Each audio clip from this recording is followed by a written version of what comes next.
up on Roland Martin Unfiltered for Tuesday, April 9th, 2019. I'm Dr. Julianne Malveaux, sitting in for Roland. He's on the Tom Joyner Morning Show cruise. I'm jealous. Congress holds a hearing today on hate crimes and the rise of white nationalism. Two black women provide powerful testimony.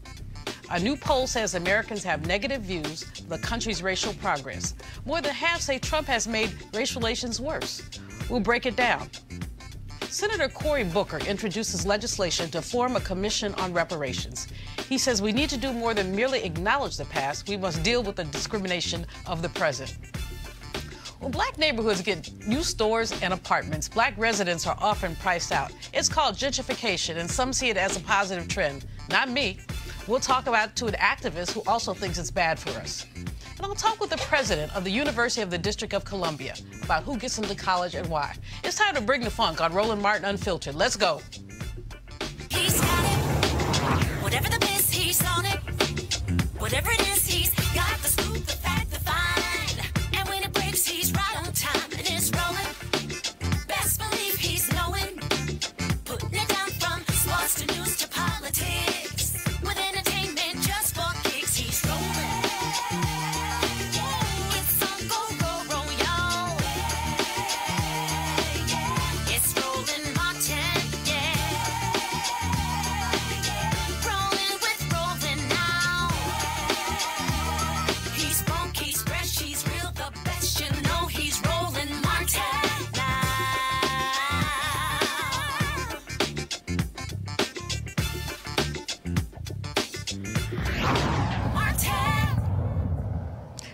Hi, I'm Dr. Julianne Malveaux, sitting in for Roland. He's on the Tom Joyner Morning Show cruise. The House Committee on the Judiciary held a hearing today on hate crimes and the rise of white nationalism. Not a hearing likely to have happened if the Republicans had held the House. Voting matters, period.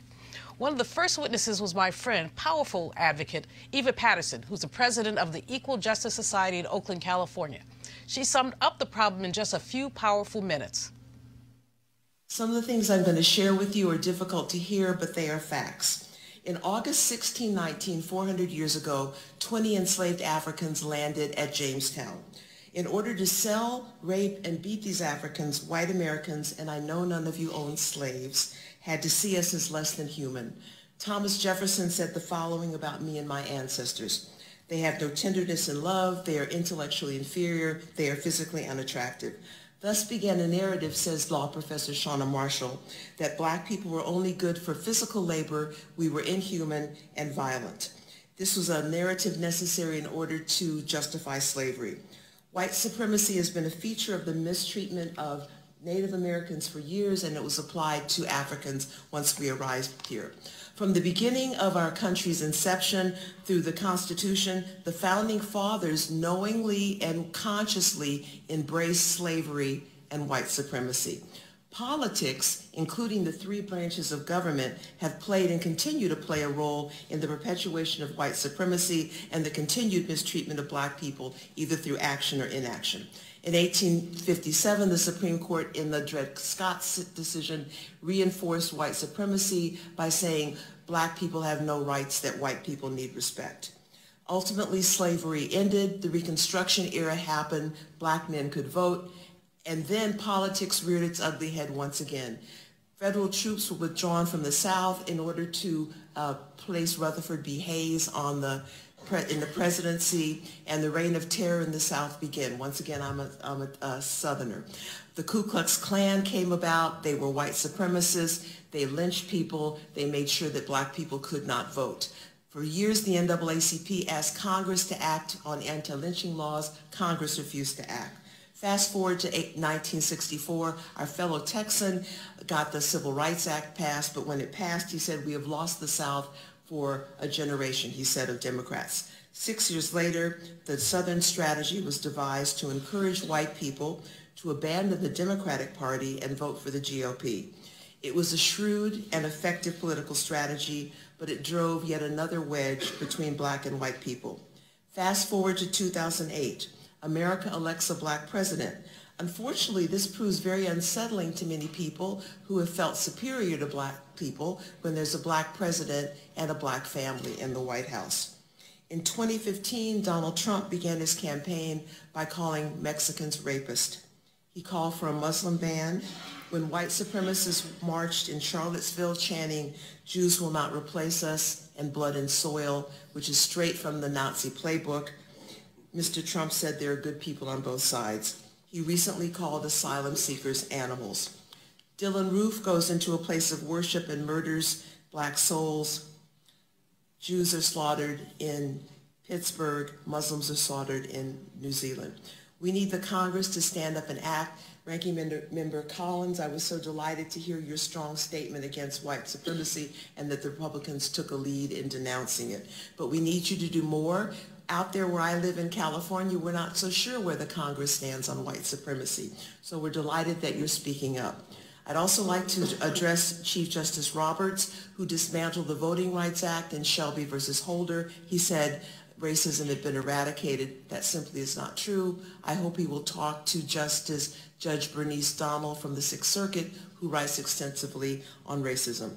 We hope that a majority of you will want to give the country a signal that we are one nation under God, indivisible, with liberty and justice for all. Go, Eva. That's my homegirl. That was powerful. Check this out. The exchange between Committee Chair Congressman Jerry Nadler of New York and Kristen Clarke, who leads the Lawyers Committee for Civil Rights Under Law, detailing how the Trump administration downplays hate crime. We need the government to step up and do more. We also need the FBI to do a better job incentivizing local law enforcement agencies to turn over the data so we can capture the hot spots where hate crimes are happening around the country. And then finally, we need to see this Justice Department using its bully pulpit more often to condemn hate when it happens. As a civil rights organization, we're deeply disturbed by the Justice Department and this Attorney General and prior AGs prior to him. We're disturbed by their deafening silence in the fake of hate incidents that we've seen across the country. We're going to continue to bring pressure to bear to ensure that they do more and encourage Congress to use its oversight authority here as well. The final thing that I will note is that we're deeply concerned about the FBI's Black Identity Extremist designation. This is mere distraction from the very real threat of white supremacy that we face today. Also testifying was Candace Owens of the Trump PAC, Turning Point USA. That woman had the nerve to bring her grandfather with her. Her basic line was that the rise of white nationalism was fake news, just a campaign tactic to spin up African Americans at election time. Ted Lieu, Democratic Congressman of California, asked her why she was there. Let's look. In congressional hearings, the minority party gets to select its own witnesses. And of all the people that Republicans could have selected, they picked Candace Owens. I don't know Miss Owens. I'm not going to characterize her. I'm going to let her own words do the talking. So I'm going to play for you the first 30 seconds of a statement she made about Adolf Hitler.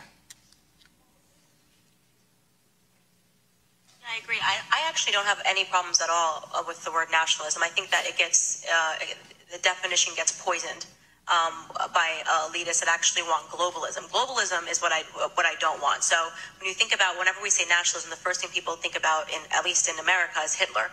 You know, he was a National Socialist. But if Hitler just wanted to make Germany great and have things run well, okay, fine. Problem is that he had dreams outside of Germany. He wanted to globalize. He wanted everybody to be German, everybody to be speaking German. All right, so my first question is to Ms. Hershanoff.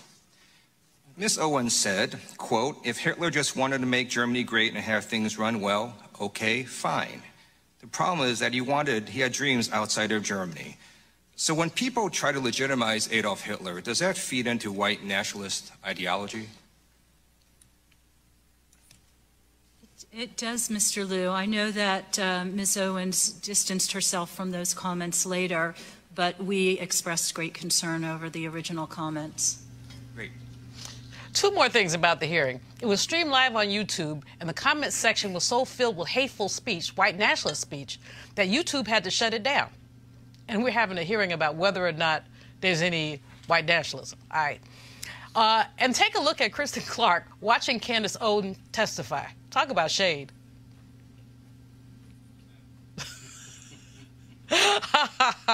Joining me on the panel today, Malik Abdul, Vice President of the Black Conservative Federation, and Cleo Manago, social political analyst and activist. So, guys, what do you think? Especially, Malik, I'm going to ask you first. I just have to, about your friend Candace Owens. I don't know if she's your friend or not, but y'all do share some predilections. No, I've never met Candace. You know, there are things that you just shouldn't get into, and I know that she did try to clean up those comments about Hitler. You know, whether it's Candace or anyone on the left, you know, I don't think that we should be using Hitler references any more than we should be using slave and plantation references. But one point that Candace did make is because the hearing was also about hate speech. And one of the you know, she did drive in on that point about hate speech, and we do get a lot of that from the left. You know, just me, I'm pretty sure in the comment section here on this show, very soon, I'm going to get some of that same thing because I get it all the time here. So she did have a point about hate speech. You know, conservatives generally aren't protected under that umbrella of hate speech. And so you don't get people to respond in ways that you do on the left. So she did have a point there. But, you know, the Hitler references and things like that, I just don't think that those type of things should be part of the discussions that we're having. Cleo, Ms. Owens, when she testified, said that there was no such thing as a Southern strategy. My first question is, where did that child go to school?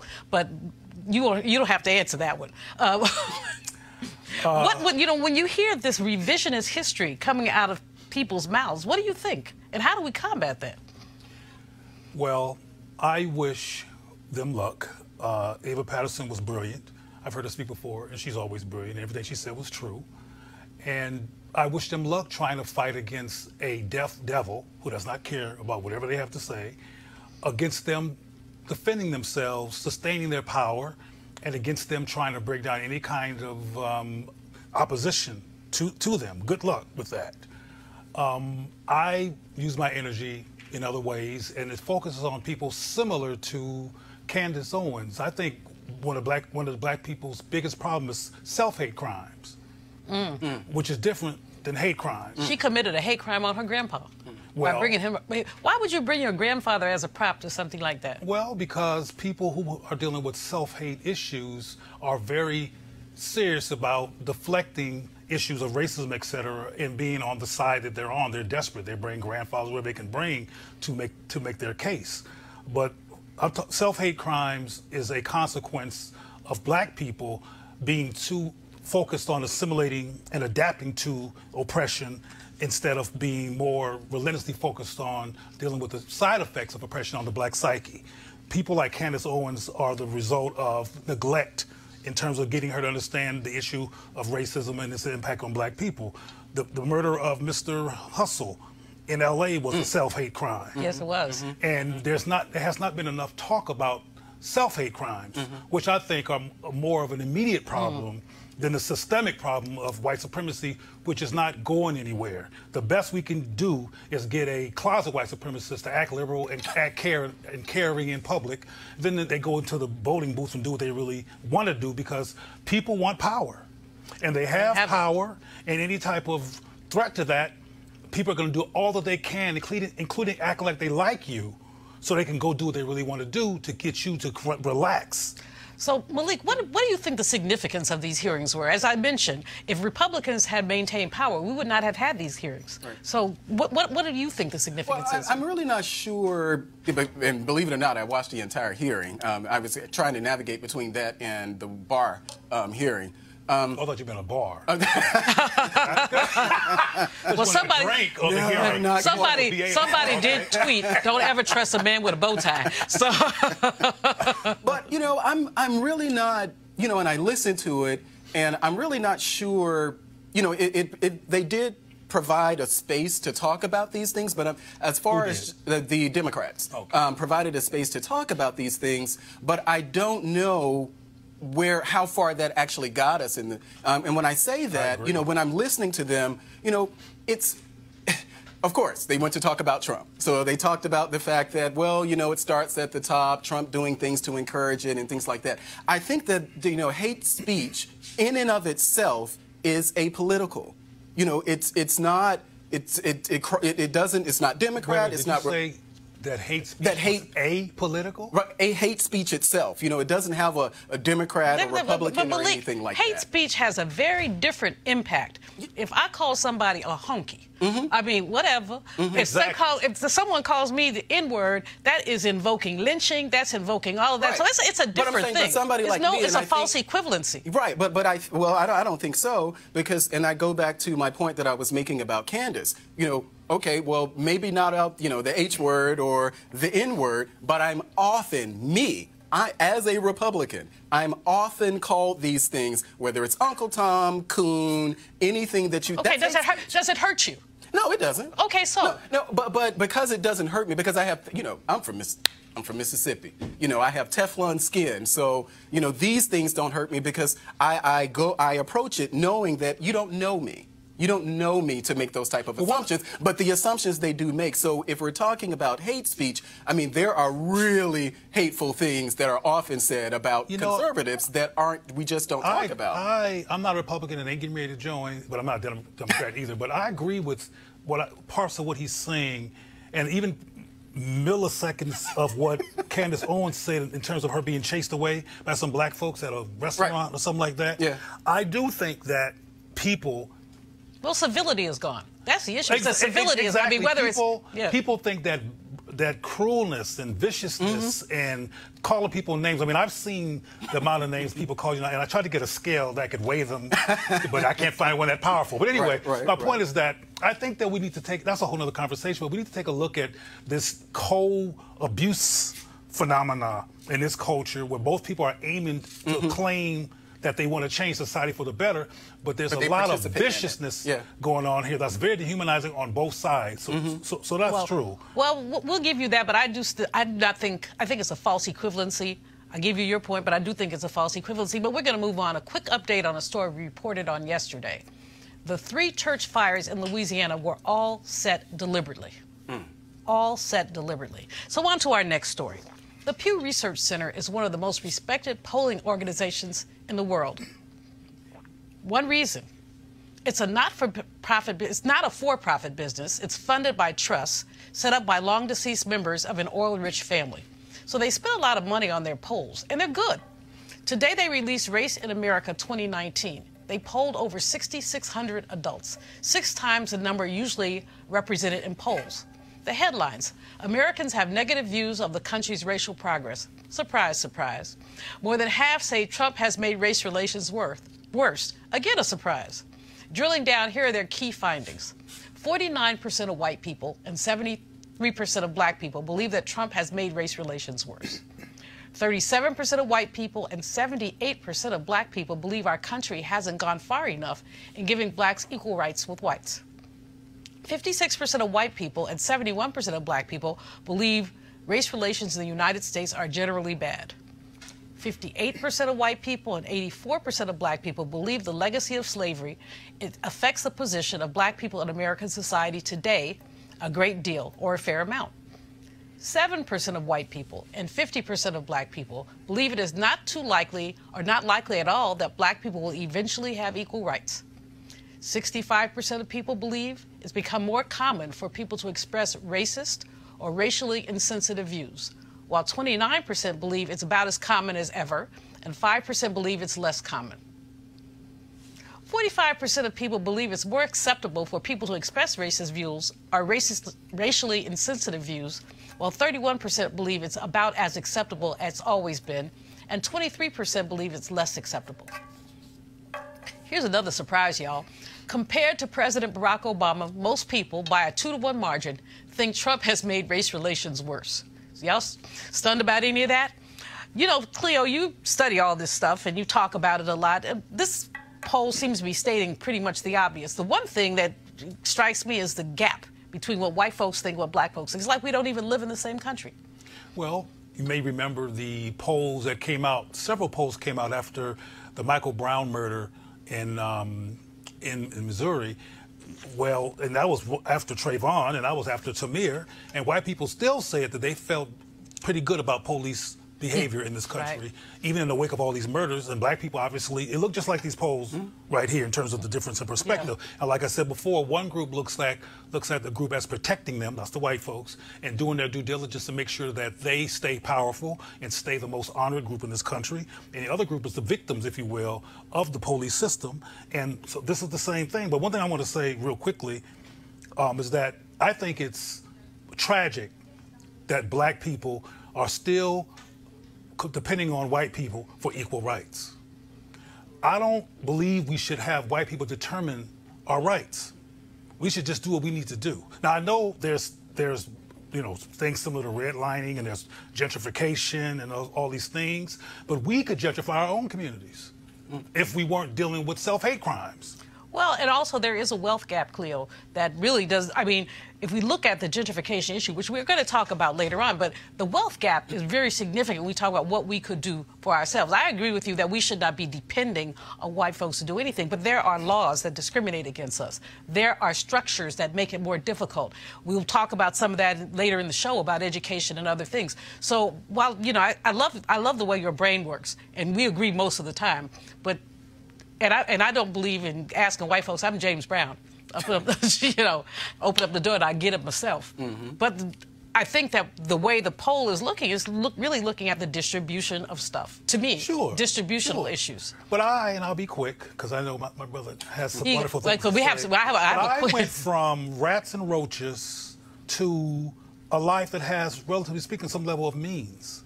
And I know what I did to do that. And I ain't no superhero special person. Anybody can do it. So that's another show. And I am real clear about white supremacy and racism. I mean, it's something I talk about all the time. With it being a big problem. But I still say a bigger, more immediate problem is internalized oppression and black people having taken on a white supremacist self-concept. And when we get over that, we'll be better off as a people. I agree with you. I mean, but if you swim in racist water, some of that racism is you're going to ingest some of it. So we're racist, or we have been racially affected. I won't say we're racist, but we've been affected by the racism. We have basically inhaled some of our negative self-concept. Inhaled, you know, when Eva opened up by talking about what Thomas Jefferson said about our people, I mean, those stereotypes have been with us for a very long time. But let me get you in here. Your boy is seen as responsible for the worsening of race relations. I know you disagree. I do too. Yeah, I mean, I do. And it, for real, you know, it actually doesn't really surprise me. I would be interested to see what the numbers were, you know, how Americans felt about race relations when Bush was in office. I would be they worse. Yeah, well, I would be interested in seeing those numbers. Chances are that, you know, they may not be as large or the gap as wide as it is now under Trump, but I would imagine that under a Republican president, those numbers are pretty much the same. We shouldn't be surprised that there are white people who don't want to deal with the elephant in the room. Condoleezza Rice has talked about the elephant in the room. Colin Powell has talked about the elephant in the room. Racism exists. White supremacy, white supremacy exists. You know. Oh, so y'all agree? Why y'all agree on something? This is a good time for me to take a break. These brothers are agreeing. Y'all write this down. Well, I said that. No, he mentioned the elephant in the room, and I said they were riding the elephant.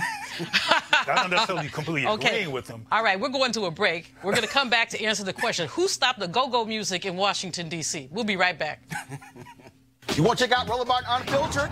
YouTube.com/Roland S. Martin. And subscribe to our YouTube channel. There's only one daily digital show out here that keeps it black and keep it real. It's Roland Martin Unfiltered. See that name right there? Roland Martin Unfiltered. Like, share, and subscribe to our YouTube channel. That's YouTube.com/Roland S. Martin. And don't forget to turn on your notifications so when we go live, you'll know it.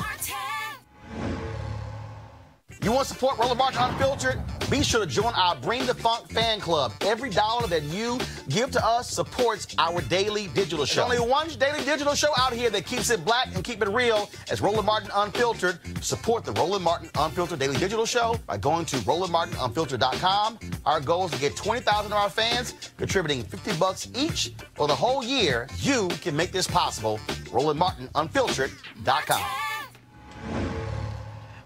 So there's this intersection in D.C. at 7th Street and Florida Avenue. It's ground zero in the battle over gentrification of black neighborhoods in big cities. And D.C. is the most gentrified city in the country. The Metro PCS store, that location has been playing go-go music on loudspeakers outside the store for 24 years. I've danced out there a few times myself. Go-go is a D.C. music specialty characterized by live performance and a strong, unique rhythm, really a beat. When T-Mobile bought out Metro PCS, the new owners told the store owner, Donald Campbell, to stop playing the music. According to Campbell, T-Mobile told him that a neighbor threatened to sue, bring it, the company over noise from the outdoor speakers. So he stopped. Everybody else is mad because we missed the music. Other neighbors, other African-American people were like, There was a protest last night to support Donald Campbell and Go-Go. And my guest, Ronald Moten, Peaceaholics and all kind of stuff, a D.C. activist, is here to talk to us about gentrification, about how we feel when our mostly black neighborhood gets a Whole Foods Market, a whole lot of young white folks. I'd have to throw that in there. I mean, if you follow me on Facebook, I occasionally talk about the Brads and the Beckys, the dog-loving colonizers who have more money than heart. More money than heart. But Ron Moten, you organized this protest. Tell us about it. Yes, I've been dealing with this for over 20 years. Our culture has been attacked for more than 20 years in Washington, D.C., and now people have a lot of heart. And things they couldn't say before, they're saying now. He was attacked over the last 5 years as they built all these big luxury condos and apartments around his building, as though people didn't come there and hear the noise before what they call noise. We don't call it noise. We call it music. It came from Africa. You know the beat that came from Africa? So we don't call it noise. We call it music, right? So they start complaining, and it's almost like what I tell them. I say, okay, in order for you to move in Washington, D.C. now, you have a lot of money.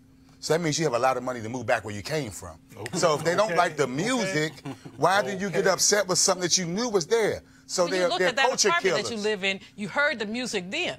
So and that's what you do when you move in a neighborhood. You go and see if you like is the crime bad? Do they have enough amenities and things like that? So if you heard the noise, why did you move? So it's the entitlement and privilege, some people think, that they can come and crush people, and they've done this all over America. They've done it in Harlem, they've done it in Chicago, they're doing it in D.C., and we're saying we got to take a stand. And it's not just about this location. They've done it at another location called the VIP room that's been in D.C. for 50 years. Miss Addie's place, the Island. They tried to shut them down. Wait a minute. They said that there was too much noise on U Street. If you walk down U Street, there's nothing but noise. And this was a Jamaican Caribbean restaurant that had the best wings. Right. And she was an older lady, and she just fight. She just finally said, I'm on U Street, the Islander. Yeah, the Islander. They did the same thing. I'm in my 70s. I'm out of here. They did it to the Masjid Muhammad, the mosque. They said the praying was too loud. They've been doing it for 30 years. I mean, like, these people have some nerve. Like, you come to our city,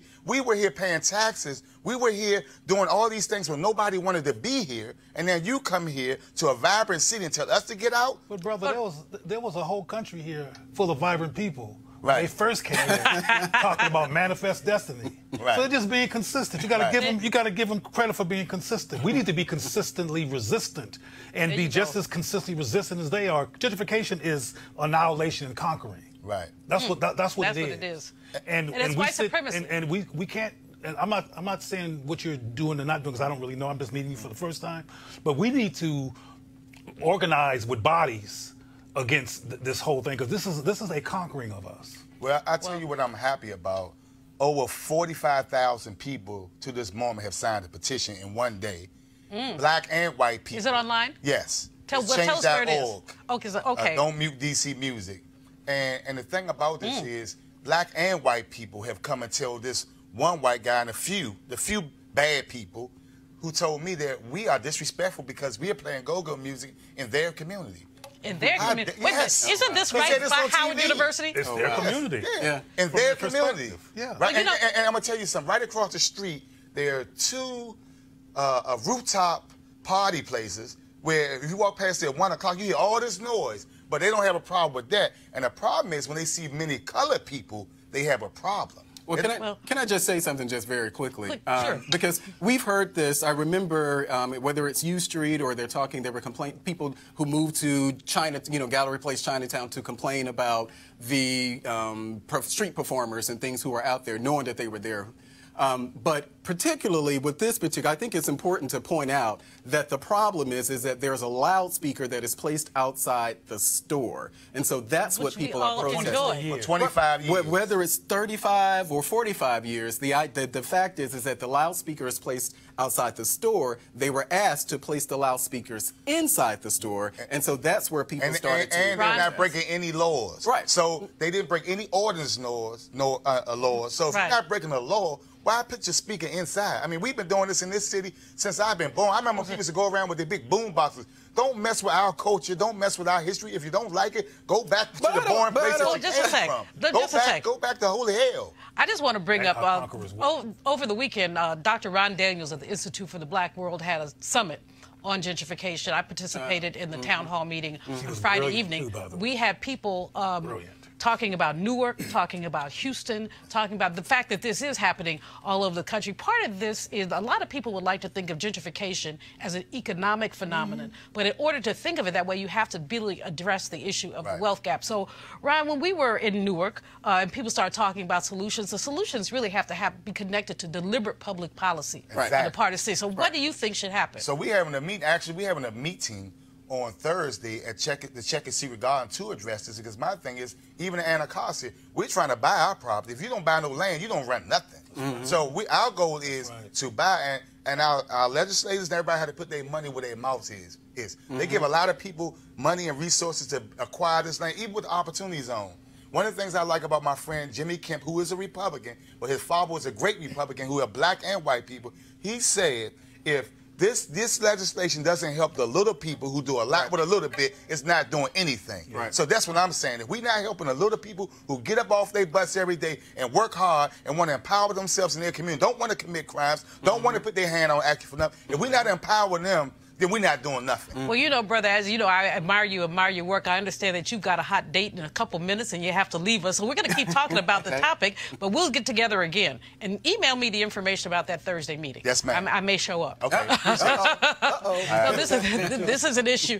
You know, one of the things that really must happen is that vacant land that the city owns should be redistributed in a way that's sensitive to the wealth distribution. Absolutely. You know, there's vacant land here in the district that our mayor never met a developer she didn't want to slow dance with. Absolutely. That she didn't want to slow dance with. Get real close. But you know, the DC has the largest, what they say, intensity of gentrification. Yes, it does. Also, DC also has the largest, I think it's the wealth gap in the country. That was a study that was published last year. So these things definitely exist, and I think that there are things that we should do to be able, that would help us deal with issues like gentrification.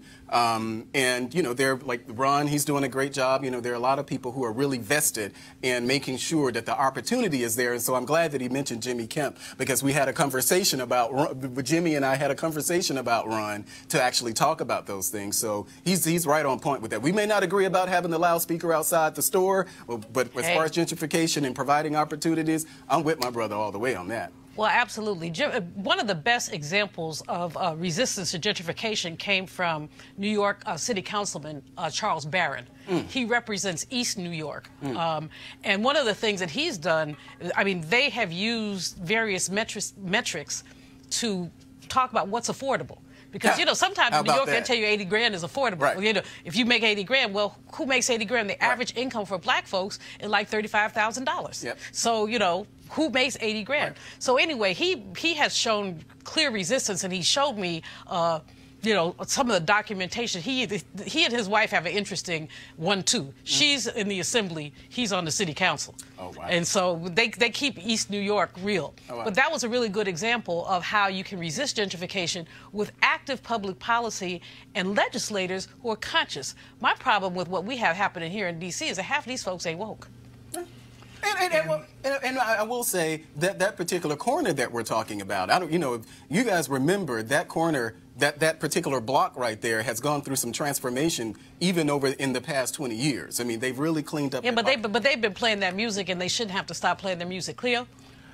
I wanted to first ask, before I gave my comments is how successful has the brother and his wife been with countering gentrification monster? Very. His is the only, I'm going to get this partially wrong, but in East New York, they have had an increase in black population and a decrease in white population. He said, and I didn't run them out myself. Oh, wow. But in any case, basically by making more housing affordable and by defining affordability linked to the income that people have. But by doing that, you've got people who are getting 2-bedroom apartments for $1,200 a month in New York because they make $40,000 a year. Well, it also brings strategy that might need to be a demonstration project for other people who are resisting gentrification. But I also know, and this may or may not be relevant, but that East New York is not as desirable as Manhattan. Right. It's not as desirable as being it's not even as Brooklyn. It's next to Brooklyn. Exactly, and being along the Hudson River. And along the Hudson River, particularly uptown in Harlem, used to be predominantly black, and it's very desirable. Most places by water, white folks like water, and places by water, they always want to take from us. But I want to mention that along with public policy and having demonstration projects being important, we really need to find ways to get people to be viscerally resistant to the conquering strategy.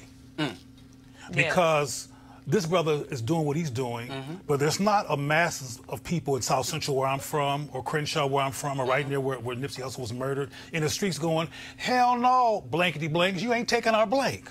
There you go. I mean, we have to learn to value where black people are and value black geography, as well as valuing ourselves, which is why you're not going to hear me stop talking about the self-hate crimes that we need to purge away from behaviorally so we can feel valuable enough to say, hell no. Right now we're in question about, hell no, maybe on Thursday, no. Yeah, maybe on Saturday, maybe. On Monday, hell no. We got to be hell no 7 days a week. No, I mean, there is a tentativity about our resistance. Because there's a sensitivity about our value, whether we're valuable. Well, you know how much trouble I've gotten into with my Brads and my Beckys. You know, I say Biff and Becky, but I think it's a more white name. But yes, you made a good people write me and say, why do you do this? Of course. This is hateful.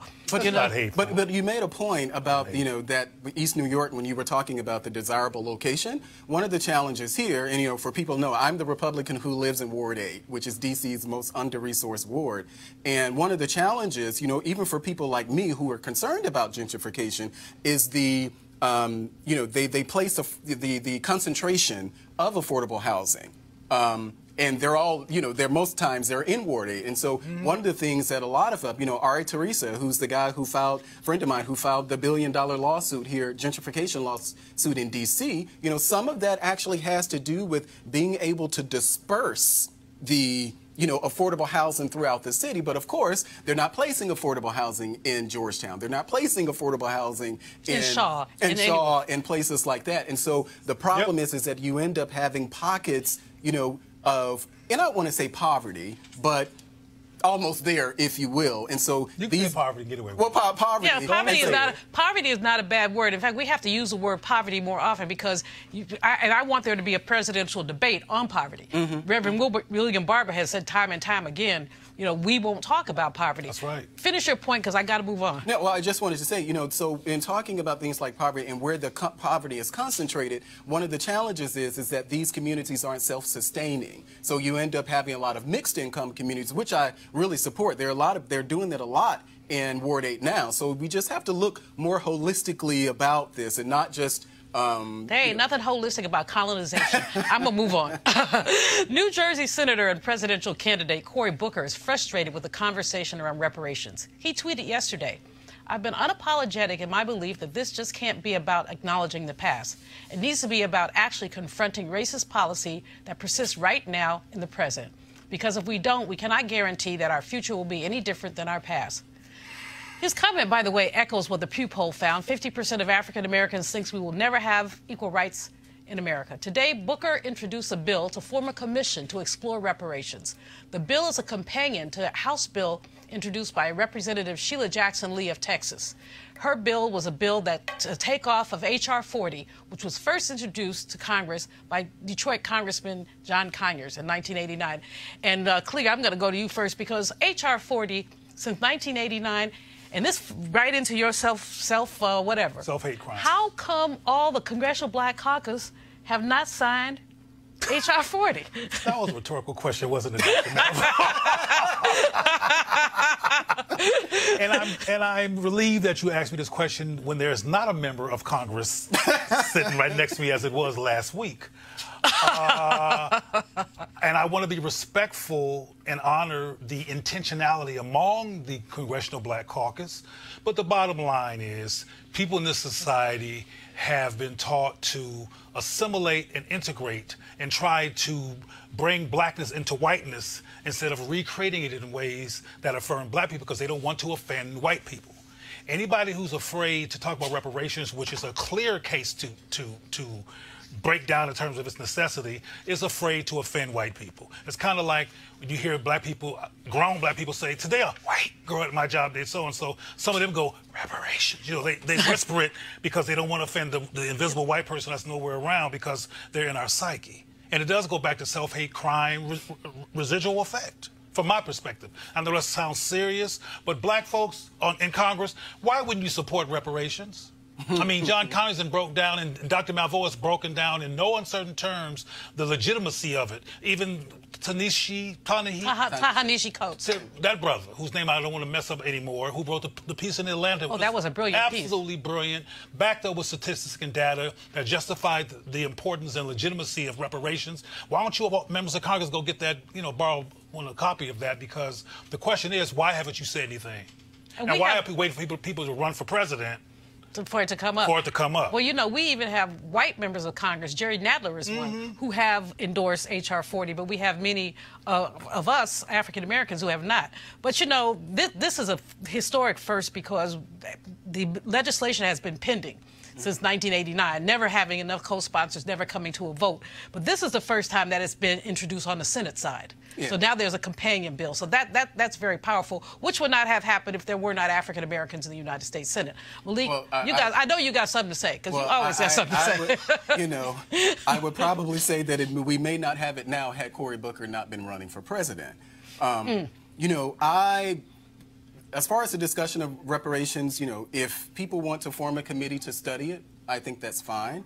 What would channel my efforts are really looking at the things, whether it's the Bush administration, Obama administration, or even the current administration, the steps that they've taken, look at it from a policy perspective. So things that we know where there are disparities in the system, try to adjust it from that end. I don't know, maybe we will. I don't know if we'll ever have, we'll never have full agreement on reparations. And because you'll have people, even on my side, to say, well, I didn't do it, I didn't own slaves. Yeah, but you institutionally benefited from, no, you didn't own it. Enslaved people, white folks who are watching, no, we know you didn't have any slaves. Right. We think you didn't, you might have. But the bottom line is, if you created a racist society that has disproportionately benefits one group of people as opposed to another, that's the argument for reparations right there. And I don't want people to think, because I've seen it. When I was a Democrat back during George Bush's administration, I followed the things that they were doing. Now, what happened to you? Did they pop you on your head or something?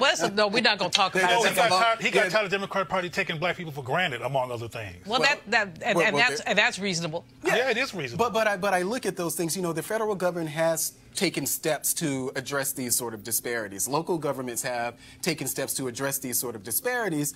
Of course, we still are where we are. But I think that a real keen focus on policy and making sure that we're doing things to address these problems, and it requires not just Republicans. We just had the conversation about D.C. being the largest, having the largest concentration of gentrification or whatever that is. This is pretty global as far as the United States is concerned, and we need to really. And I would challenge my Democrat friends. Challenge your local politicians. Don't just allow these politicians in our areas around campaign season to come and talk about, crime is this, I'll fix that. Okay, in full disclosure, let me let y'all know that I am a member of the National African American Reparations Commission that was founded by Dr. Ron Daniels and the Institute of the Black World. We've been meeting over the course of the last 5 years really to bring this issue up. Many folks don't even, like you said, whisper reparations. But you're going to get the last word on this subject, Cleo. I was going to say that I hope that this gift from Trump, I think the gift is from Trump that we're talking about reparations, frankly, that we've gone this extreme because it's considered extreme. But I want to say that I hope it has the effect, but with more meat to it, that what happened when Iowa, was it Iowa that supported Obama and then black folks jumped aboard? Iowa. It was because members of Congress, to make my point really quickly, members of Congress, black members of Congress were running behind Hillary Clinton, and even the brother from Georgia, John Lewis was right there behind Hillary Clinton. But then when white folks in Iowa said it was all right, it validated him. And then and Lewis literally said, I changed my mind in front of everybody because it became safer to do it. Hopefully it'll become safer to talk about reparations among the congressional membership black folks, and they can say it out loud now in front of everybody and manifest it into being now that it's being talked about by Mr. Booker, and a white woman that you just mentioned whose name I forgot. I forgot to. But let me say this. The ACLU actually is starting a blog series on reparations. I got the American Civil Liberties Union. I got an email from them this morning. Dr. Daniels said, will you write a piece? So they're asking many of our NARC members to write. So the ACLU sees itself as having a role in dealing with this. And so the issue has become somewhat more popularized. Now the gift is to learn history. You know, because we don't know history and we deny history, and that becomes a gift. We're gonna go to a break, and we come back. I'm gonna talk to an HBCU president about the college admissions scandal, but more importantly about the myth of meritocracy. We'll be right back. Hey fam, want to check out Roland Martin Unfiltered, the blackest show on all of digital, cable, and broadcast. Check out our audio podcast. There's only one daily digital show out here that keeps it black and keep it real. It's Roland Martin Unfiltered. Press play.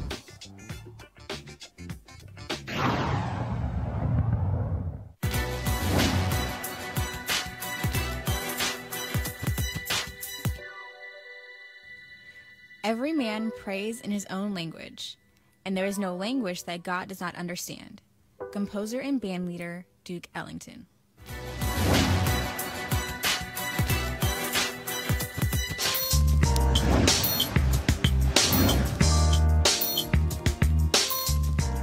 Gee, I love these producers at the Roland Martin Show, because for today's HBCU Giving Day, the school is Bennett College, my school.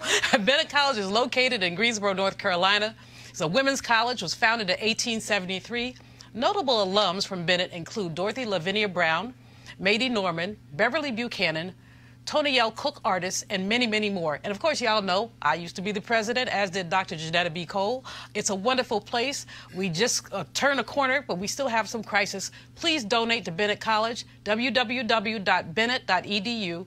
That's www.bennett.edu. By the way, Brother Mason has some thoughts about some of this in terms of reparations and what needs to happen to our historically black colleges. We'll talk about that in a minute.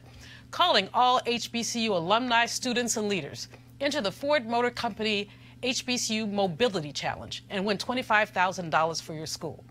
Building on their long-term support of HBCUs, Ford is looking to improve in HBCU communities through innovative solutions. The winning program will receive a grant of up to $25,000 to implement their proposal. The deadline to apply has been extended to April 15, 2019. Go to fgb.life for more information and to apply. Ford goes further in our community. And moving on, when the news broke that wealthy parents were paying to get their children admitted to Ivy League schools, Education Secretary Betsy DeVos, I forgot, I misread that, weighed in on Fox News saying all education should be merit-based. Well, that's all well and good in Betsy world, but the reality is wealth, not merit, guarantees entry to top schools. That, according to my next guest, who wrote an open letter to Secretary DeVos, outlining America's real education scandal. Welcome, Ron Mason, president of the University of the District of Columbia. Thanks for being with me. Happy to be here, Dr. Malvo. Good to see you again. Likewise. So you wrote an open letter. To what end? Do you think she'd really go read it? No, it wasn't really. It was addressed to her, but it was printed in Diverse magazine. And I just wanted to make the simple point that it's impossible to have a merit-based education system in a country that is driven by three basic practices, one of which is wealth privilege, two of which is white advantage, and three of which is black oppression. And when a country is driven by those three policies, basically, it's impossible for merit to be in place at all. So what you have an equity imperative at the University of the District of Columbia, which is the District of Columbia's public university. So you've got this equity imperative. How would it work? Because what you want to do is make sure that everybody has access to that which is considered merit. How does your imperative work? Yeah, so we're trying to redefine higher education, and our goal is that every student that walks through our doors will reach their highest level of human potential, knowing that potential changes over time. And so, you know, to pick up on the conversation you guys were having, there's a reality of what 200 years of racial oppression has done to black people in America. And the biggest reality is that it's denied us the ability to generate wealth. Right. And so if you look at the wealth gap in America, you can see how all the challenges that face our community really stem from that basic fact. And so we're trying to build a university that doesn't rely on standardized tests to judge natural talent, that doesn't look to U.S. News and World Report rankings to determine whether or not you know, we're doing our job. And you know, we're creating pathways to livable salaries, but knowing that some students will come in through our workforce door, some will come in through our open enrollment door, some will come in through our selective admissions board, but every door is going to lead to the next door, so that you can get in and get out and get in and get out and come back, you know, whenever that light goes off and you're ready to go to the next level. You know, today, according to the Washington Post, Texas Tech University system said that they're going to stop using race when they admit people to their medical school. This is pressure coming from that man who lives in the house that enslaved people built. And Education Secretary, I'm not going to call her name again, they want to curtail the use of affirmative action in education. What do you say in response to that? Well, it's kind of ironic because race has always been a factor in education in America. I mean, you know the numbers, we've talked about it before. The top 10% of the population controls about 77% of the wealth. And our education system is basically designed to drill for talent in that top 10%. Of course, the problem is that white folks are only 58% of the population, but they make up 90% of that top 10%, which means that 30% of them are there, not because they're talented or qualified, but just because they were born there. And those are positions that other talented black, brown, and even poor people would have if we really had a merit-based education system. So now it's really been race-based all along. We're just trying to balance it out. Quickly, because I want to get them in, but quickly, those folks who got busted for buying for buying seats, should they go to jail? Well, you know, I don't know. Some black folks have for something similar. For something similar. Like the sister who put her son into a school that was outside of her district, they put her in jail. Yeah, well, see, I'm not aware of that, but I know this. There's not a whole lot of difference from what they do and what they did, and the guy that puts his name on a building, and because he was able to give $10 million to the school, he gets his son in. Are you talking about Jared? There's been a few of those. Yeah. But that's the way the system works. That's my point. And so they just took it to an extreme. But really, it's the same system at play, just they crossed the line and they got caught for it. So should they go to jail? Why not? You know? Well, you know, as a Firebird, myself, very supportive. Yes, I'm very supportive of the efforts that at UDC. One of the things that I really appreciated a few years back when they started the community college at UDC. Because, you know, when I was there, you know, I bounced around forever and then I ended up finishing at UDC, but I did see that there was an opportunity there for the students. So a lot of the students would come, you know, from around the area, but they would come to class, you know, to these type of classes, you know, maybe not as prepared as, you know, just a general four-year college setting. So I appreciate the work that you guys are doing there at UDC. My homeboy from Jackson, Mississippi, Dr. Parter. Oh, really? Yeah, we went to the same high school. And we went to Stillman College together. There you go. Oh, yeah, wow. so you know, I like a lot of the things that you're doing there. Absolutely. Good. Thank you. Running tight on time, so Cleo, question, comment. Okay.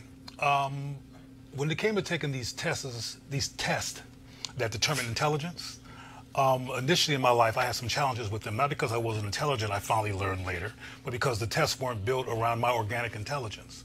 And you mentioned something that I call organic intelligence when you mentioned that they were finding other means to determine people's capacity to operate in academic context.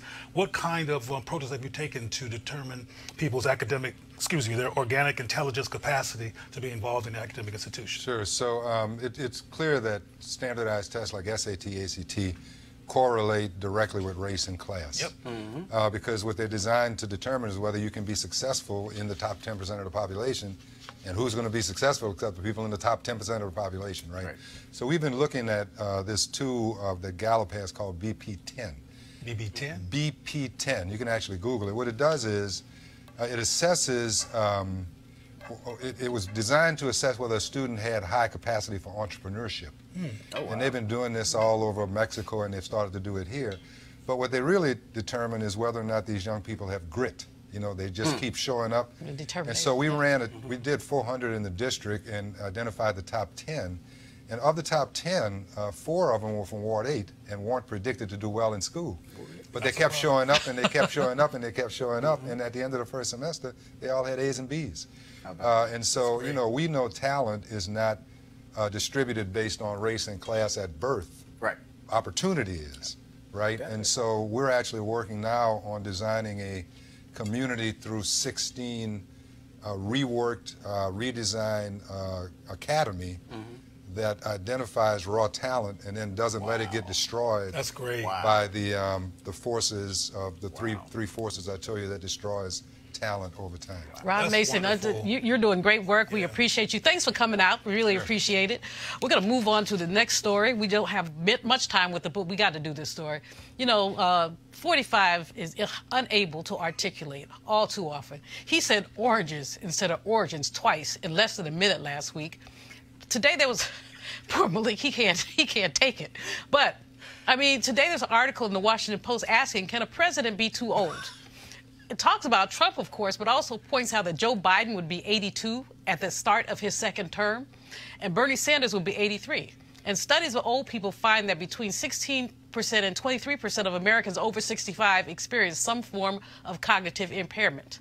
In other words, we are not just as sharp at 65 as we are at 50. Now, you cannot prove that by me. However, should age be a factor in a world where Dorothy Height went to work to the office, the NCAA office, every day in her hat and gloves until she became ill in her 90s? Or Dr. Janetta Cole, president of the board of the National Council of Negro Women, still at work and running all over the place at 82. Should we be thinking about age? Cleo, start with you. Well, at the risk of starting controversy, black people, and you gave black examples, tend to have a resilience capacity. Those my sorors and my friends. That gets beyond other people. You remember they tried to enslave other folks and they didn't work out. They dropped dead, and they got people that were the more resilient. Oh, Lord. Suffer that horrible experience. So I don't know. My mother and other people I know who are older, my mother is an attorney with her own law firm, and she's leaning on 80, and she hasn't missed a beat. So I think it depends on the person. My answer is no. It shouldn't be a factor. We can look at Justice Ginsburg. You know, she's in her 90s or almost 90s. No, I think she's in her late 80s. Yeah, well, you know, just as sharp as she was when she started there. So I don't think that race, I think it's ageist. I don't think that we should even be having a conversation about whether or not. Over folks and, but you know, if you look at the article that was in the Post today, the guy who wrote it is in his 70s. He's a former editor of the Post, and he acknowledges that he's not what he used to be. He got to take more naps and all that. I'm like, okay, dude, you go. Right, you're sitting on a panel, so why don't you chime in for us? I think it depends on the person, but I will say this. Just judging from my career, these are high-stress jobs. Crises become normal situations. And at some point, at least for me personally, by the time I hit 70, I think I've had enough of it. And I also think you should make room for young talent to be able to, you should bring it along while you're there. With that. Right, pass the torch. We should be mentoring people, absolutely. Well, that's it for this edition of Roland Martin Unfiltered. I'm Dr. Julianne Malveaux, sitting in for Roland. Holla, y'all!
You want to check out Roland Martin Unfiltered? YouTube.com/Roland S. Martin. And subscribe to our YouTube channel. There's only one daily digital show out here that keeps it black and keep it real. It's Roland Martin Unfiltered. See that name right there? Roland Martin Unfiltered. Like, share, and subscribe to our YouTube channel. That's YouTube.com/Roland S. Martin. And don't forget to turn on your notifications so when we go live, you'll know it. Hey fam, want to check out Roland Martin Unfiltered? The blackest show on all of digital, cable, and broadcast. Check out our audio podcast. There's only one daily digital show out here that keeps it black and keep it real. It's Roland Martin Unfiltered. Press play. You want to support Roland Martin Unfiltered? Be sure to join our Bring the Funk fan club. Every dollar that you give to us supports our daily digital show. There's only one daily digital show out here that keeps it black and keep it real. It's Roland Martin Unfiltered. Support the Roland Martin Unfiltered daily digital show by going to RolandMartinUnfiltered.com. Our goal is to get 20,000 of our fans contributing $50 each for the whole year. You can make this possible. RolandMartinUnfiltered.com.